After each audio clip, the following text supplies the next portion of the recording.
ఈరోజు ఈ ఒక సభ ఎందుకంటే ఎయిర్పోర్ట్ గురించి సభ లాస్ట్ టైము అనౌన్స్ చేయకుండా ముందరే కొందరు వచ్చి ఇక్కడ మీటింగ్ అంతా చేసేసరి అవంతా మీకు తెలిసిందే.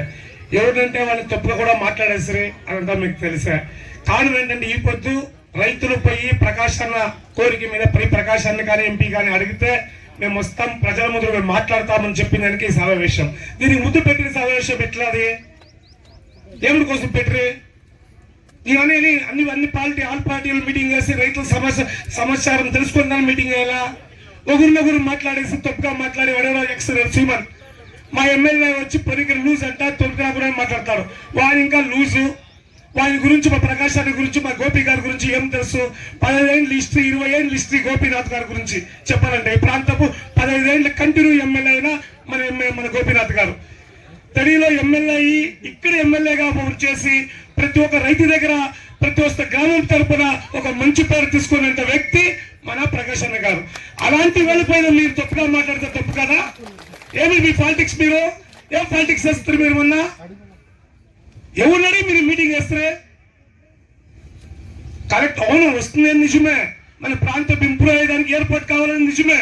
ఎక్కడ ఏమేమి తెలుసుకుంటారు ఎప్పుడైనా తెలుసుకోవాలి.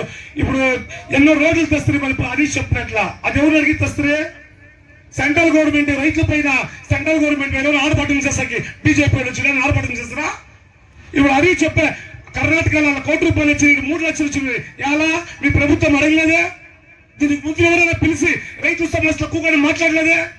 ఇప్పుడు ఎయిర్పోర్ట్ వస్తుంది అనే పోటీకి అందరి జాతి అందరినీ పిలుచుకోవచ్చు. మీరు ఆర్భాటం చేస్తారా? తప్పు కాదు. అయితే గవర్నమెంట్ ప్రభుత్వం గురించి చెప్పాలంటే మన కలైనర్ గారు ఎప్పుడు ప్రభుత్వం మన రైతుకు సపోర్టే.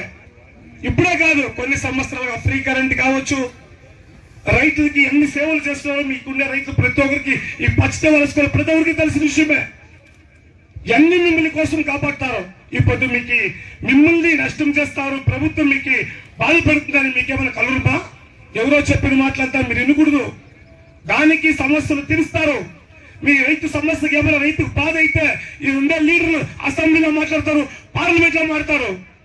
మీకు వచ్చి ఆడ కావాలంటుంది, ఈడు వద్దు అంటుంది. ఎవరు చేసే జనాలు రచ్చుకోట్టేదా? ఏముట్లానే తక్కువ చేసే కాలే. ఇప్పుడు దీంట్లోనే సార్ ఎయిర్పోర్ట్ కూర్చున్నా మీరు తప్పు చేయాలని చెప్పి తప్పుగా మాట్లాడితే మేము ఊరుకో ఉంటాం అనుకుంటారా? చాలా మంది రైతులతో మేముండాం. మిమ్మల్ని అడ్డుకోవడానికి మేము రెడీగా ఉంటుంది. 10 ఏళ్ళు మిమ్మల్ని ఎన్నిట్లా మేము అడ్డుకోండాం. మేము ఎన్నిటికీ మేము రెడీగా ఉన్నాం చెప్తూ రైతులకు మోసం చేసే పార్టీ డిఎంకే కాదు అని చెప్పి ఒక చిన్న అవకాశం ముగిస్తున్నాను. జై హింద్.